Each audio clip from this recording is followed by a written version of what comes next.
25절 이 일들을 내가 비유로 너희에게 말하였느냐. 때가 오면 내가 너희에게 더 이상 비유로 말하지 아니하고 다만 아버지에 대하여 너희에게 분명하게 보이리라.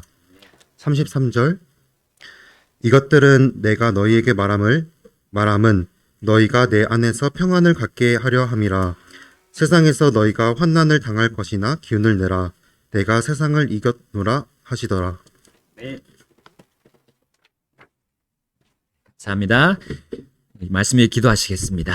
하나님, 주님의 이 생명의 말씀 저희들에게 주셔서 감사합니다. 저희를 이 말씀으로 저희들의 죄를 보게 하셨고, 또 저희가 이 말씀 안에서 그 죄의 문제를 해결받았음을 고백합니다. 하나님, 또한 이 말씀 안에서 저희들이 생명을 얻었고 영원한 주님이 마련하신 그 저택에 갈 수 있는 소망을 가졌음을 고백합니다. 주님, 이 시간을 통해서, 이 말씀을 통해서 또한 그 무엇보다, 그 누구보다 우리 주 예수님을 보여주옵소서. 성령님께서 보여주시는 그분, 주 예수님을 알려주셔서 저희가 그분을 닮아가도록 인도해 주옵소서. 예수님의 이름으로 기도드렸습니다. 아멘. 앉으시겠습니다. 오늘 말씀 제목은 너희는 내 안에서 평안을 가져라 라는 제목입니다. 우리 예수님께서 말씀하신 내 안에서 평안을 너희가 가져라 하셨어요. 자, 우리 예수님은 제자들이 근심하고 있음을 아셨습니다. 그래서 그들의 근심이 오히려 바뀌어서 기쁨으로 변하기를 원하셨어요.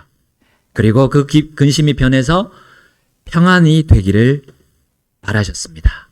그래서 지금 주님은 비유로도 말씀하셨어요. 그것을 비유를 또 설명하시려고 이제 임산부를 비유로 드셨음을 우리 지난 시간에 보았습니다. 또한 그보다 먼저는 주님이 또 이렇게 말씀하셨죠. 내가 조금 있으면 너희가 볼 수 없지만 또 다시 조금 있으면 너희가 나를 보리라 라는 말씀을 하셨는데 우리 이 제자들이 이해를 잘 못했습니다. 여러분, 이 비유는 사실 이제 격언이나 속담처럼 이렇게 빙 둘러서 하는 특별한 표현이라고 할 수 있어요. 자, 예수님 우리 전부터 이 진리에 대해서 말씀해 주실 때 이 비유로 많이 설명하곤 하셨습니다. 그래서 주님은 때로는 알기 쉬운 예로 그렇게 비유를 들기도 하셨는데, 왜냐하면 사람들이 하나님의 말씀을 받아들여서 자신 바로 예수님을 구주로 믿도록 하심이었어요. 그 목적으로 그렇게 비유를 드셔서 설명해 주셨던 겁니다. 자, 그런데 어떤 때는 정말 어려운 비유를 통해서 그들의 믿지 않는 그 딱딱한 마음을 바꾸시려고 하신 것도, 그렇게 하신 것도 있었어요. 그러니까 좀 자극적으로 이렇게 하신 적도 있으시죠. 왜냐하면 그들이 믿으려는 사람들조차도 믿지 못하게 선동하기 그렇게 쉬운 그런 상황으로 만들어 갔기 때문입니다. 그들의 그 악한 마음을 조금 환기시켜 주시려고 이 비유를 드셔서 말씀하셨던 겁니다. 그래서 예화라고 또 우리 부르죠. 비유를 예화라고 합니다.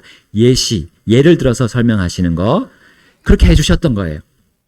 여러분, 세상이 주는 사망에 이르는 그 근심 대신에 확실하고 영원한 생명의 평안을 주시려고 주님은 그렇게 말씀해 주셨던 겁니다. 자, 이와 같은 주님의 의도를 특히 우리 유대교 지도자들은 수용하지 않았어요. 받아들이지 않았어요. 여러분, 이것이 바로 이 마귀 사탄과 그가 다스리는 이 세상과 또 우리 모든 사람 안에 있는 그 육신, 이 세 가지가 삼위일체가 되어서 행하고 있는 악이라고 볼 수 있습니다. 자, 그러므로 주님은 비유를 많이 사용하셨던 거예요. 그것을 부수시려고 그 원수들의 공격을 이겨주시려고 그렇게 하셨던 겁니다. 자, 여러분, 오늘 본문에 보시면 그 비유에 대한 영어 단어가 나옵니다. 그것이 우리 그 앞에서는 항상 parables 단어로 사용이 되었는데 여기는 proverbs라고 나오죠. proverbs. 자, 구약 성경에서는 이 proverbs가 솔로몬의 잠언을 제외하고는 대부분 속담, 어떤 격언 이렇게 번역이 되어 있는 걸 볼 수 있으십니다. 근데 이 프로버브스는 영적인 교리와 지혜를 설명해주는 간단한 문장 혹은 예시를 의미하고 있는 겁니다.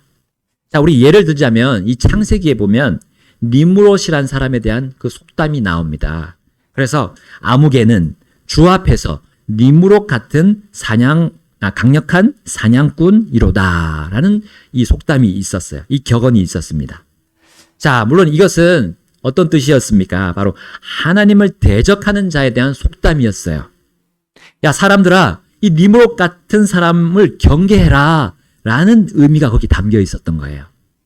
혹은 사람들아, 이 니므롯 같이 되지 마라 라는 의미가 거기 들어 있었던 거예요.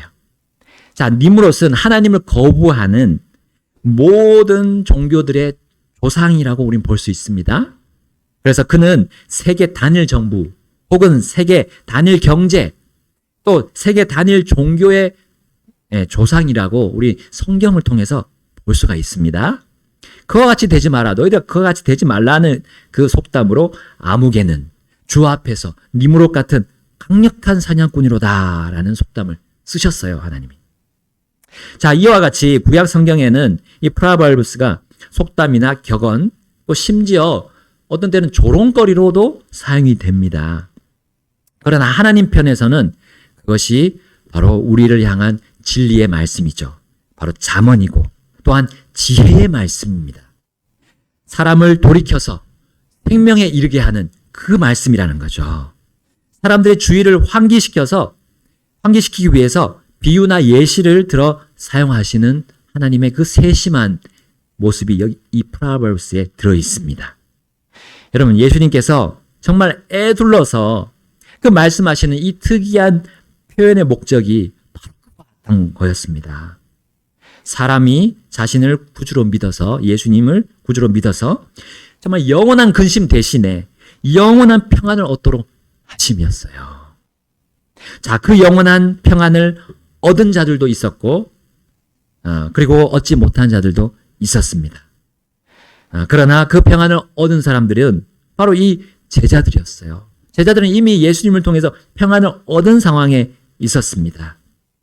그러나 그들이 왜 근심했습니까? 그들은 지금 예수님의 말씀보다는 자신들의 말, 세상이 주는 그 말들에 귀를 기울였던 거예요. 그래서 주님은 그들을 다시 돌이키기 위해서 그들이 가지고 있는 평안을 다시 발견할 수 있도록 반어적이고 역설적인 말씀들도 많이 하셨습니다. 예를 들면 너희가 너희 생명을 사랑하면 잃을 것이고 너희가 너희 생명을 미워하면 얻을 것이다 라는 말씀도 하셨잖아요. 완전히 반어적인 의미잖아요. 역설적인 말입니다. 그러나 이 안에 하나님의 진리를 담고 있는 거예요. 그들을 돌이킬 수 있는 그 힘이 그분의 이 말씀 안에 있었던 겁니다. 자, 그래서 예수님을 나의 구주로 믿을까 말까 고민하고 근심하고 있는 그 사람들이 확실한 진리의 말씀을 믿고 평안을 찾을 수 있도록 하신 말씀을 계속해 주셨던 거예요. 자, 또한 믿은 자들은 이 세상의 근심에 집중하지 말고 정말 주님을 향해서 더욱 확신을 갖고 평안을 얻으라, 만족을 얻으라는 말씀이었어요. 자, 이제 오늘 본문에서 예수님은 자신이 제자들을 떠나가시면 더 이상 비유로 항상 하시던 그 비유로 말씀하지 않겠다고 약속하셨습니다. 왜냐하면 예수님은 성령님을 보내주기로 약속하셨죠? 그래서 성령님이 그들을 모든 진리 안으로 인도하실 것을 약속해 주셨기 때문입니다. 자, 그러므로 예수님은 비유로 말씀하지 않으시고 여기 오늘 아까 읽은 것처럼 아버지에 대해 분명히 보여주겠다고 하셨죠. 자, 그러시면서 이렇게 오늘 말씀하십니다. 26절 말씀부터 28절까지 우리 보도록 하겠습니다. 자, 26절 제가 먼저 읽겠습니다. 그 날에는 너희가 내 이름으로 구하리니 내가 너희를 위하여 아버지께 기도하겠다고 내가 너희에게 말하지 아니하노라.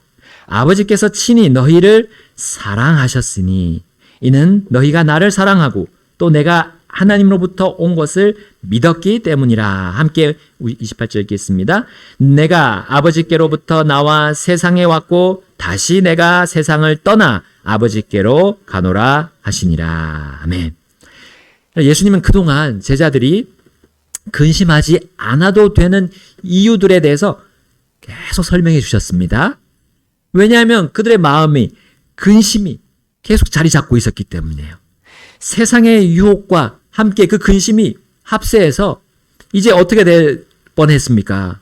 요한복음 16장 1절에 나온 것처럼 그들이 실족할 뻔한 거예요. 실족하는 거예요. 실족하는 것은 발이 헛디뎌지는 거죠. 발이 헛디뎌지면 우리는 고꾸라 넘어집니다. 넘어지고 마는 거죠. 그렇게 그렇게 안 되도록 우리 예수님께서 말씀하셨던 겁니다. 너희가 실족하지 아니하게 하려고 이 말을 하셨다라고 우리에게 보여주고 있습니다. 여러분, 제자들이 근심하지 않고 실족하지 않도록 예수님은 크게는 세 가지 이유들을 말씀해 주셨어요. 우리가 요한복음 14장 1절에서 3절이 바로 그 첫 번째 이유인데요. 너희는 마음에 근심하지 말라. 너희는 하나님을 믿으니 또한 나를 믿으라. 내 아버지 집에 많은 저택들이 있도다. 만일 그렇지 않으면 내가 너희에게 말해 주었으리라. 내가 너희를 위하여 처소를 예비하러 가노라. 또 내가 가서 너희를 위하여 처소를 예비하면 내가 다시 와서 너희를 내게로 받아들여 내가 있는 곳에 거기에 너희도 있게 하리라. 아멘. 여러분, 이 말씀은 그분이 죽으신 후에 반드시 부활할 것을 또한 보여주는 말씀이죠. 그냥 죽고 끝난다면 어떻게 이런 일이 일어날 수 있습니까? 반드시 부활하시고 또한 승천하실 것을 이 말씀을 통해서 우리는 미리 볼 수가 있습니다. 제자들도 미리 볼 수 있었어요. 나아가서 이 정말 장래의 약속이지 않습니까? 사람은 장래를 모르잖아요. 우리 미래를 모르는 것이 사람의 약함입니다. 그러나 주님은 미래를 다 하시고 보장하고 계시는 말씀 아닙니까? 너희의 미래는 내가 붙잡고 있다. 걱정하지 말라는 거죠. 그럼 우리는 이런 찬송이 있습니다. 죄 많은 이 세상은 내 집안이네. 내 모든 보안은 저 천국에 있네. 찬송이 있죠. 여러분, 이 찬송을 부르면서 우리가 주님이 하신 말씀을 기억하는 겁니다. 그럴 때 얼마나 우리 그 마음에 다시금 평안이 생기겠습니까? 또 이런 찬송이 있습니다. 이 세상에 근심된 일이 많고 참 평안을 몰랐구나. 내 주 예수 날 오라 하셨으니 곧 평안히 쉬리로다. 라는 찬송 좀 들어보셨죠? 우리 마라타 찬송가는 가사가 바뀌었더라고요. 더욱 원어에 가깝게 바꾸신 것 같아요. 어쨌든 우리 이 가사가 많이 제가 생각이 났습니다. 여러분, 이 세상은 주 예수님을 미워한다고 우리는 들었습니다. 그리고 그분을 따르는 성도들도 미워한다고 예수님이 미리 말씀해 주셨어요. 그러므로 세상에서 우리는 참된 평안을 찾으려고 해봤자 찾을 수 없습니다. 헛수고입니다. 이 세상에서 참 평안을 찾을 수가 없어요. 그러나 이 세상을 떠나서 우리가 저 하늘에 가는 거, 우리 이 성경 주님 주신 말씀 성경으로 확신한다면 우리는 이 땅에서도 주님의 참 평안 가운데서 살아갈 수 있어요. 그것이 우리 주님께서 의도하신 이 말씀입니다. 또한 두 번째, 우리가 근심하지 말아야 할 이유가 또 앞에서 나왔습니다. 요한복음 14장, 15장, 또 오늘 본문 16장까지 세 번에 걸쳐서 위로자 성령님을 보내주겠다고 약속하셨죠. 여러분, 성령님을 보내주시겠다는 이 말씀으로 근심할 필요가 없다. 너희가 염려할 필요가 없다. 너에게 위로를 주겠다. 너희들 마음 안에다가 그냥 위로를 주겠다고 말씀하셨어요. 주 예수님은 하늘의 왕자 오른편에 계시면서도 또 그분은 성령님과 함께 믿는 자 안에 그 몸 안에 들어와 계신다는 거예요. 그 사실을 우리에게 가르쳐 주셨습니다. 그러면서 우리가 이 세상을 이길 힘을 주십니다. 그 근심과 염려를 몰아낼 힘을 주고 계시는 거예요. 성령님을 통해서요. 여러분, 세상에 뭐가 옵니까? 우리에게 자꾸 유혹이 옵니다. 심지어 핍박도 옵니다. 믿는 자들에게 대한 그런 유혹과 핍박 우리는 겪고 있습니다. 믿지 않는 자들의 그런 조롱, 비난, 비방 있습니다.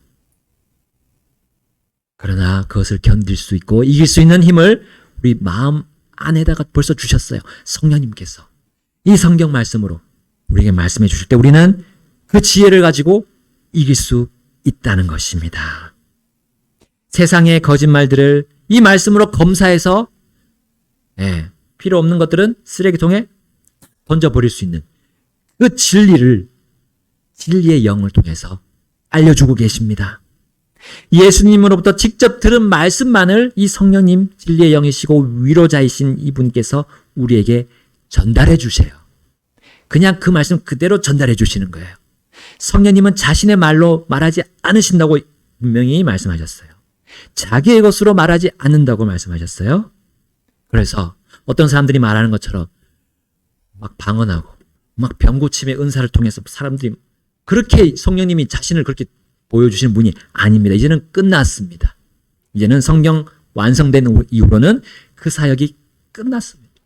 그거를 말씀해 주셨어요. 그것을 다 성경에 기록해 주셨습니다. 그러므로 우리는 그분이 가르쳐 주시는 이 성경 말씀 안에서 위로와 평안을 얻을 수 있다는 사실 우리 기억합시다. 또 마지막 세 번째 우리가 근심할 필요가 없고 염려할 필요가 없는 이유가 여기 오늘 본문을 통해서 말씀해 주십니다. 사실 이거는 이미 전부터 예수님이 계속 말씀해 주신 거였어요. 믿지 않는 유대인들에게도 계속 말씀해 주신 거였어요. 바로 아버지에 대한 겁니다. 주님이 참된 평안을 주는 진리와 지혜의 권능의 말씀은 바로 오직 아버지께로부터 오는 겁니다. 그러므로 예수님은 전부터 이 아버지에 대해서 계속 알려주셨습니다. 특히 오늘 본문 27절에서는 아버지께서 너희를 친히 무엇한다고 말씀하셨죠? 27절? 맞습니다. 친히 사랑하신다고 말씀해 주셨어요.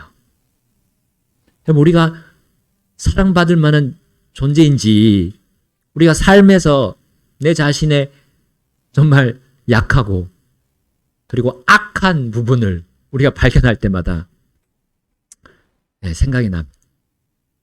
내가 이렇게 사랑받을 수 있는 존재인가. 그런데 아버지께서 우리를 사랑하신다고 해주셨다는 거. 여러분 이걸 우리가 기억하고 상기할 때마다 우리는 평안이 없을 수가 없어요. 근심이 있을 자리가 없는 겁니다. 여러분 예수님은 아버지께서 자신의 자녀들을 사랑하실 뿐만 아니라요. 믿지 않는 아직 자신을 받아들이지 않은 불신자들도 사랑한다고 약속하셨어요.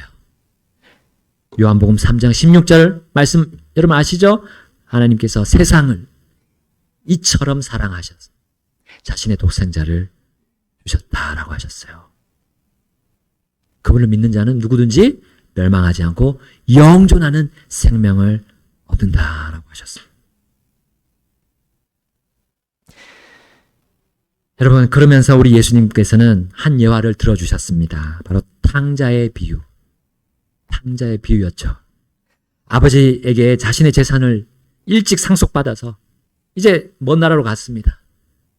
열심히 사업도 해보고 또 즐겼죠. 근데 다 망해버렸습니다. 다 탕진해버렸어요. 그 아버지는 그 아들이 돌아오기를 기다렸습니다. 이 아버지는 그 아들이 그렇게 될 걸 미리 아셨던 거예요. 그래서 언제 돌아오나 기다렸던 겁니다. 계속 기다렸어요. 그리고 아들이 이제 거지가 돼가지고 아버지께 돌아왔을 때 아버지는 그를 온전한 사랑으로 안아주셨습니다. 여러분 예수님은 26절에 오늘 본문 26절에서 심지어 자신이 제자들을 위하여 아버지께 기도하지 않겠다고 말씀하셨어요. 이게 무슨 말입니까? 예수님이 이제 가시기 때문에 그들을 떠나서 가시기 때문에 그런데 더 중요한 이유는 또 말씀하셨죠. 왜냐하면 제자들은 이러한 하나님의 아버지의 사랑을, 그 큰 사랑을 받아서 하나님 아버지와 하나가 되었기 때문이에요. 이제 예수님이 거기 옆에 계속해서 있을 필요가 없는 겁니다. 아버지와 하나가 됐기 때문에, 아버지의 사랑이 그 안에, 그들 안에 이미 있기 때문이에요.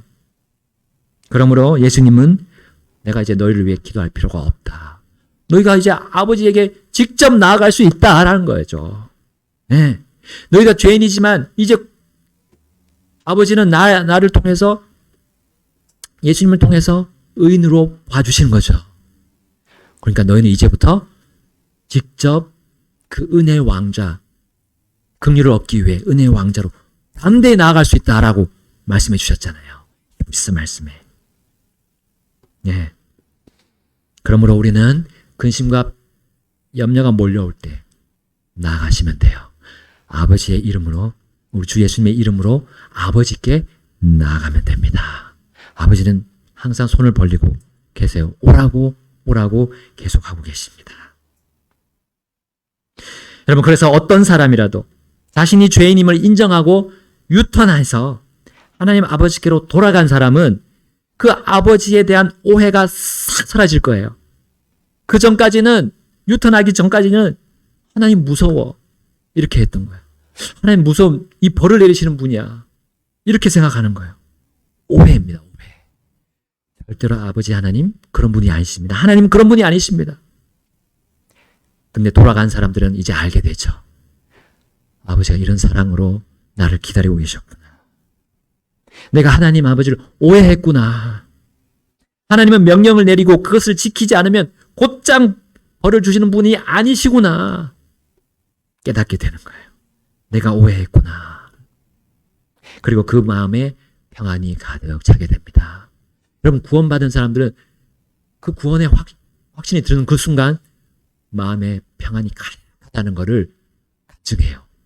많은 분들이 서로 다를 수 있지만 그 마음에 드는 그런 감정은 서로 다를 수 있지만 구원받은 이후에 마음의 평안이 가득 차게 됩니다. 왜냐하면 아버지가 그 사랑을 가지고 그 안에, 그 사람 몸 안에 들어갔기 때문에, 마음 안에 들어갔기 때문입니다. 사람이 설명할 수 없는 평안이 가득 찹니다. 하나님 아버지께서 주시는 평안이 우리 구원받은 사람들 안에는 있습니다. 있습니다. 그런데 다른 것들이 들어와서 그 평안의 자리를 몰아내고 그 자리를 하게 되면 이제 근심이 가득하게 됩니다. 여러분, 주님을 믿고 따르는 우리 주님의 자녀들, 그리스도인들은 이 세 가지, 우리가 근심하지 말아야 할 세 가지 이유를 늘 기억해야 됩니다. 우린 까먹을 수 있어요. 우리 잊어버릴 수 있어요. 세상의 많은 일들 때문에 막 시시각각 오는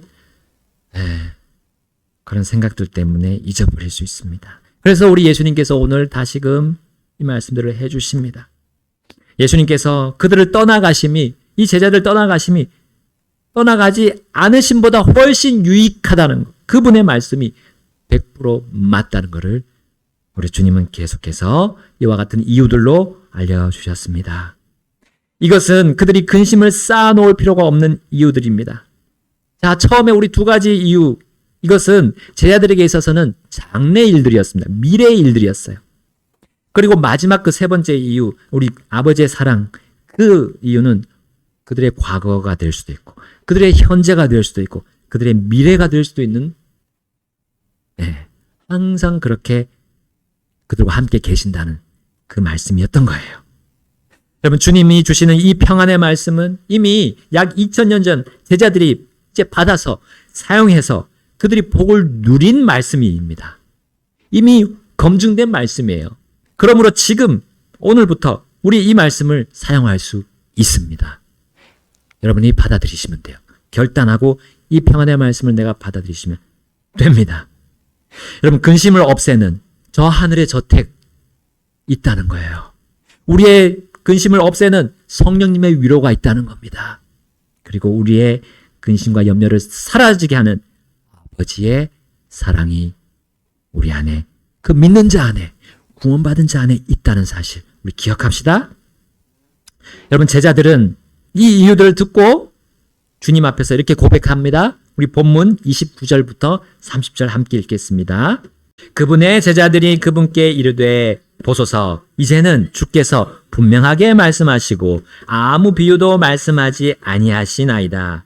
이제 우리가 주께서 모든 것을 아시고 또 아무도 주께 여쭐 필요가 없는 것을 확신하나이다. 이로써 우리는 주께서 하나님께로부터 오신 것을 믿나이다 하더라.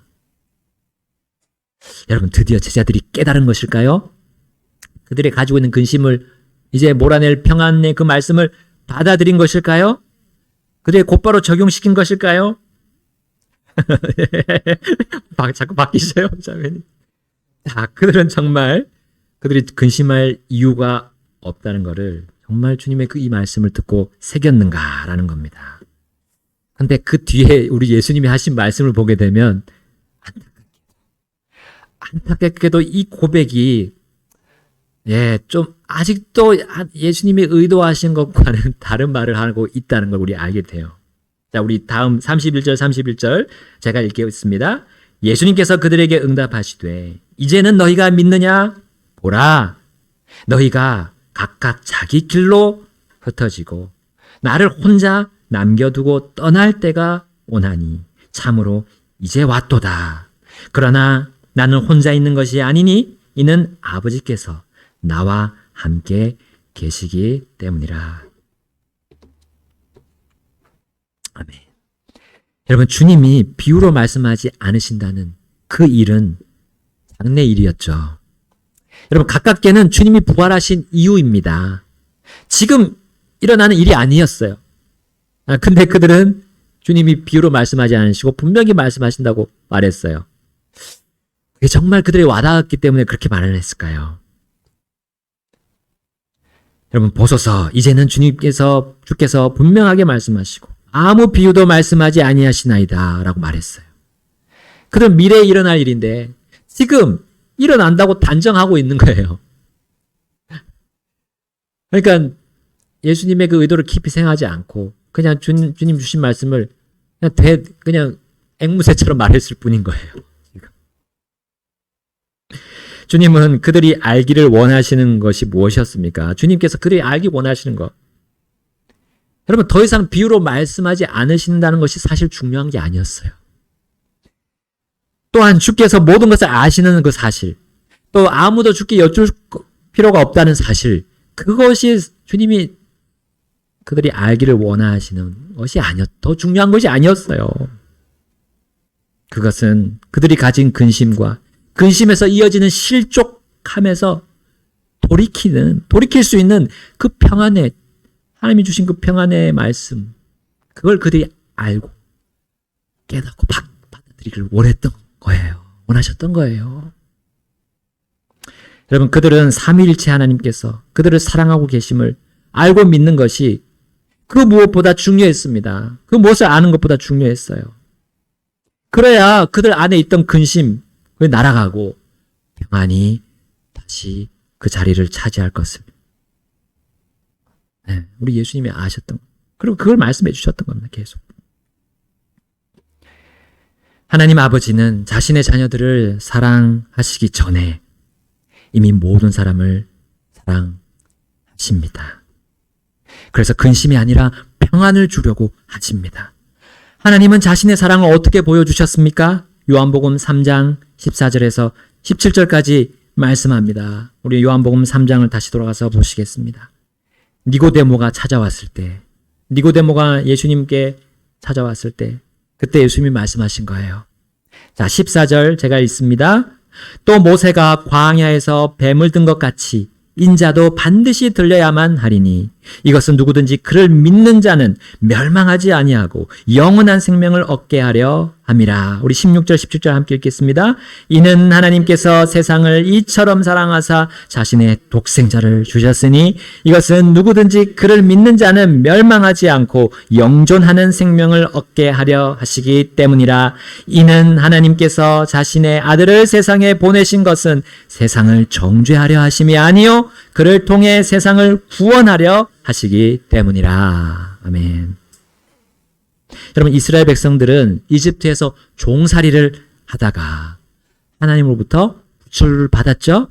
그것이 구약 성경 출애굽기에 잘 나와 있습니다. 그런데 그들이 광야에 있을 때 하나님의 이 사랑을 알고도 불평합니다. 그 섞인 무리가 있었어요. 이집트에서 같이 나온 이집트 사람들도 거기 있었어요.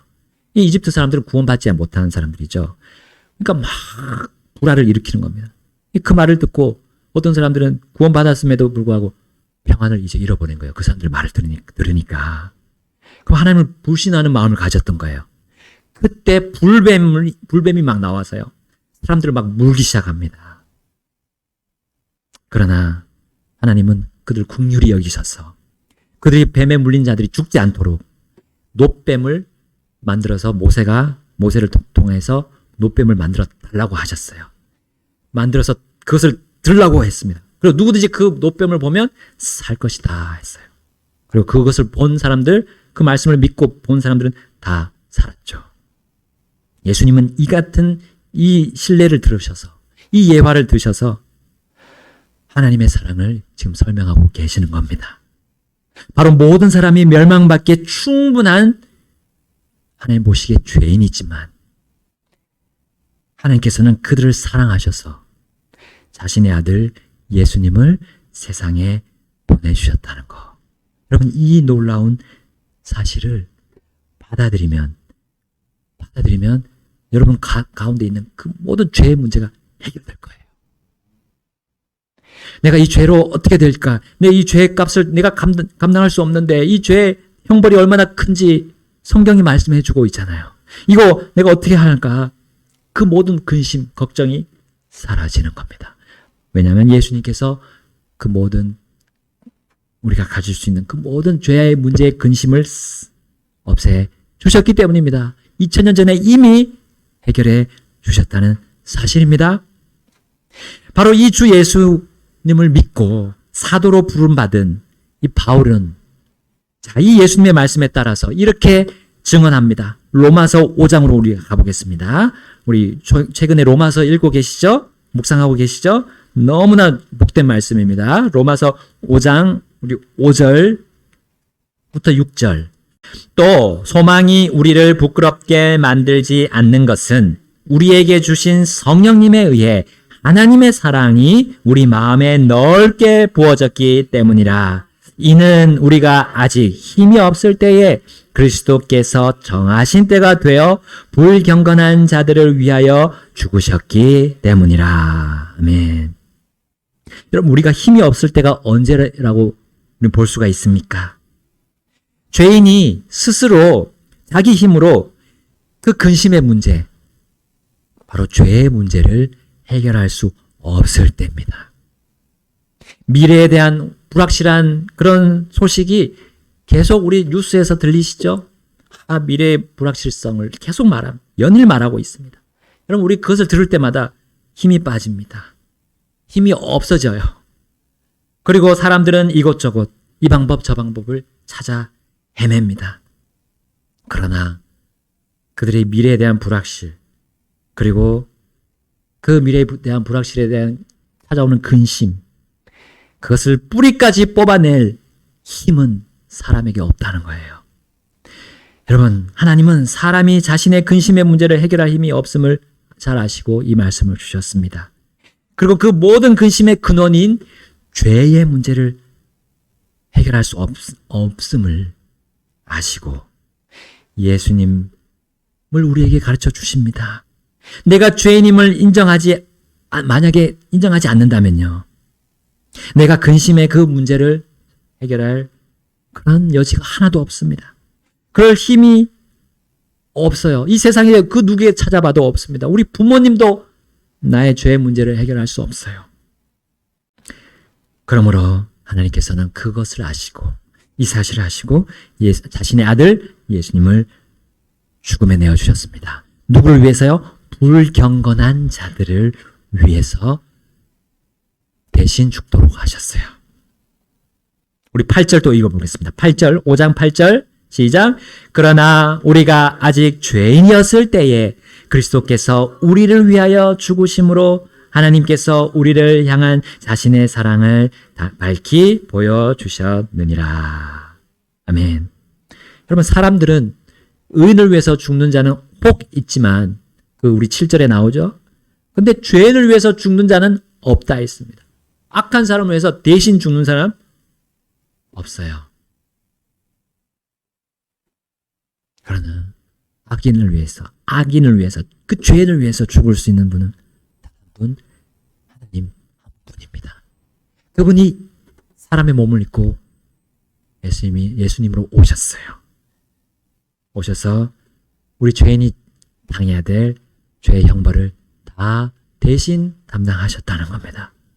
이것이 바로 하나님께서 우리를 향한 사랑을 확실하고 분명하게 보여주신 거죠. 여러분, 만약에 내가 계속 죄인임을 인정하지 않는다면 그 사람은 하나님과 계속 원수 관계에 있는 겁니다. 원수 관계에 계속 머물러 있는 거예요. 그러나 하나님은 그 원수에게조차도 화해의 손길을 내주고 계십니다. 내밀고 계십니다. 우리 10절 말씀에 나오죠? 함께 10절, 로마서 5장 10절 읽습니다. 시작.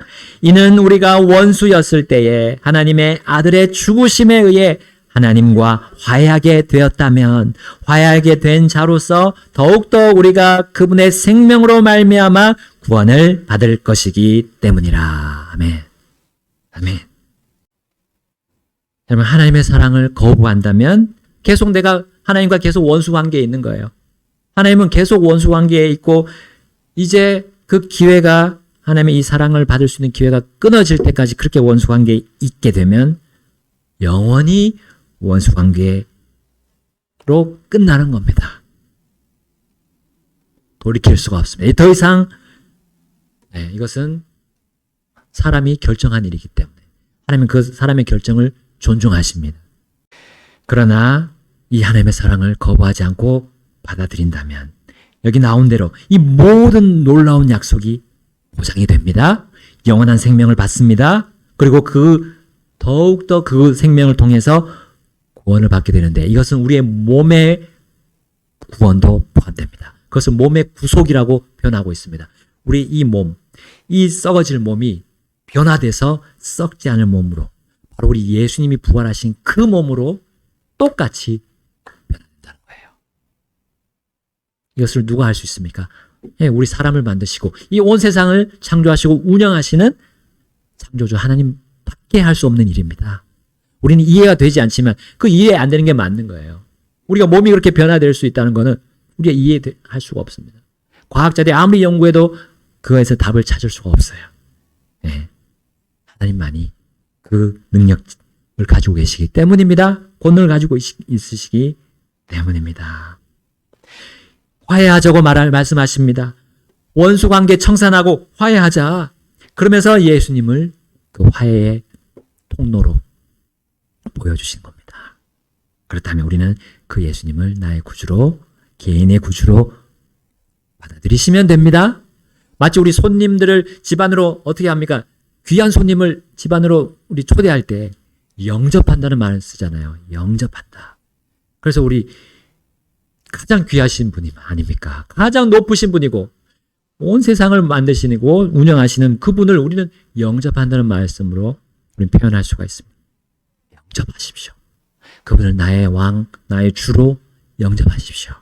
그러면 우리는 그 다음부터 놀라운 새로운 영원한 삶이 시작되는 겁니다. 여러분, 이렇게 하나님의 사랑을 믿은 자녀들도 우리는 제자들을 통해서 보았습니다. 사랑을 받았지만 이 주님의 말씀에서 멀어졌기 때문에 평안을 잃었던, 그리고 그 마음속에 근심이 가득했던 것을 우리는 보았습니다. 그래서 예수님 마지막 한마디 이렇게 말씀해 주십니다. 오늘 본문에 16장 33절입니다. 다 함께 읽어보겠습니다. 이것들을 내가 너희에게 말함은 너희가 내 안에서 평안을 갖게 하려 함이라. 세상에서 너희가 환난을 당할 것이나 기운을 내라. 내가 세상을 이겼노라 하시더라. 아멘. 아멘. 예수님 말씀하셨습니다. 내 안에서 평안을 갖게 하려고 이 모든 말씀 주셨다. 이 모든 말을 했다라고 하셨어요. 분명하게 우리에게도 말씀하고 계십니다. 여러분, 나는 예수님 안에서 삽니까? 아니면 예수님 밖에서 살고 있습니까? 혹시 내 자신 안에서만 살지 않습니까? 온통 내 생각만 하지 않습니까? 거기에는 평안은 없습니다. 오직 근심만 있을 뿐입니다. 걱정과 염려만 있을 뿐입니다. 여러분, 우리 예수님 안에 삽시다. 우리 구원받은 사람은 예수님 안에서 살고, 또 예수님도 내 안에서 살고, 예수님도 내 것이고, 나도 예수님의 것이고, 그 아가서의 말씀이, 솔로몬의 아가서의 말씀이 그 말씀이거든요. 남녀의 그런 사랑을 예로 들어서 보여주신 거예요. 그래서 더불어 살아가는 거예요. 예수님과 더불어 살아가는 게 먼저입니다. 사람들하고만 막 살아가는 게 아니에요. 먼저는 예수님이 이런 때라면 어떻게 하실까? 이런 상황에서 예수님이라면 어떤 생각을 하실까? 한번 여러분 그걸 고민해 보셔야 돼요. 그러면 하나님이 반드시 말씀으로, 분명한 말씀으로 말씀해 주실 겁니다. 혹시 아직도 우리에게 평안을 약속하신, 영원한 평안을 약속하신 예수님을 나의 구주로, 나의 개인의 구주로, 구원자와 주님으로 영접하지 않은 분이 계십니까? 여러분, 성경은 분명하게 이 사실에 대해서 말씀해 주고 있습니다. 네. 행위로 구원받은 사람이 없습니다. 사람의 행위로 평안을 얻으려고 시도해 하는 것, 그 자체가 죄라고 성경은 말씀하고 있습니다. 사람의 행위는 하나님 보시기에는 더러운 누더기 옷과 같습니다. 우리가 아무리 선한 일을 해도 그것은 하나님 보시기에 하나님의 의에 이르지 못한다고 했습니다. 하나님의 올바름에 이르지 못한다고 했어요. 그러나 예수님만이 그 일을, 그 올바른 일을, 그 의를 이루신 분입니다. 바로 하나님 그분이시기 때문이에요. 네, 이 사실을 어린아이처럼 믿고 받아들이면 구원받을 수 있습니다. 그 순간 구원받습니다. 믿는 그 순간 예수님 영접합니다. 나의 구주로 내 안에 들어오십시오. 내 모든 삶을 주님께 드립니다. 하고 여러분 결단하지 않으시겠습니까? 예. 하나님과 관계입니다. 사람이 여러분 하나님과 관계를, 여러분 1대1의 관계를 어떻게 할 수 없어요. 옆 사람이 어떻게 할 수 없습니다. 우리 가족이 어떻게 할 수 없습니다. 하나님과 1대1의 관계입니다. 그분께 나아가셔서 기도하면 반드시 들으십니다. 죄인의 기도는 한 가지 듣는 것이 있는데, 내가 죄인입니다. 주님, 나는 이 말씀으로 내가 죄인이라는 것을 분명히 알았습니다. 저를 용서해 주시고 용서해 주셨다는 그 예수님, 나를 이미 2000년 전에 십자가에서 나의 죄를 담당해서 죽으시고 나를 이미 용서하셨다는 그 사실 저는 믿습니다. 저의 구주가 되어 주십시오. 저에게 들어오십시오. 영접합니다. 라고 말씀드리십시오. 말씀대로, 성경 기록대로 여러분의 마음을 그대로 하나님께 말씀드리시면 그 순간 구원받습니다. 말씀이 주님이 보장하셨어요. 하나님이 보장하셨습니다. 이 시간 결단하시겠습니다.